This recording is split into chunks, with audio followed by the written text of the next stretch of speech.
Romanian deadlift with the kettlebell, okay? So very similar to any other kind of Romanian deadlift in terms of the performance of the hip hinge, okay? That's the key that we're doing here when it comes to a Romanian deadlift versus a traditional deadlift, is we're pushing the hips back, hinging at the hips, right? Keeping the flat back, not rounding over, right? So all the rules of a hinge apply. So if you need to review a hinge video, you can do that, but keep it real simple. I'm pushing the hips backwards.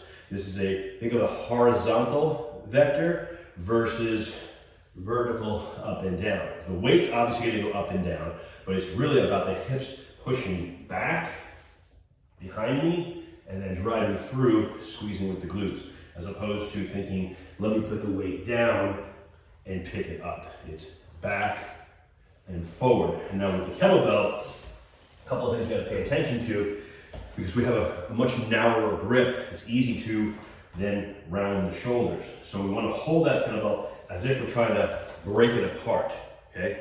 Especially as we get heavier, because the weight's going to drag me down. So by pulling this way, now I'm going to really get the upper mid-back engaged. Those postural muscles are really going to be working hard to hold that heavier weight in position. So when we're doing heavy kettlebell RDLs, it really is truly entire posterior chain exercise, everything along the back side of the body, pretty much from head to toe, right? So if I'm using a heavy weight, obviously I have a very light one here for demonstration, I'm gonna do a traditional kettlebell deadlift to get it up, hinge, but with also a squat, get in position. Now, I don't wanna be rounded here, right? I wanna pull those shoulders down and back. I also don't wanna have the head cranked up, chin tucked, neutral. Think about your spine, right?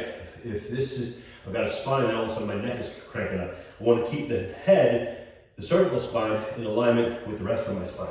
So, and if anything, have it down a little bit. Chin tucked like an orange underneath there, a grapefruit underneath there. And then deadlift it up, in position, soften the knees, hips go back. Come up, squeeze hamstrings and glutes. And that, my friend, is the kettlebell Romanian deadlift.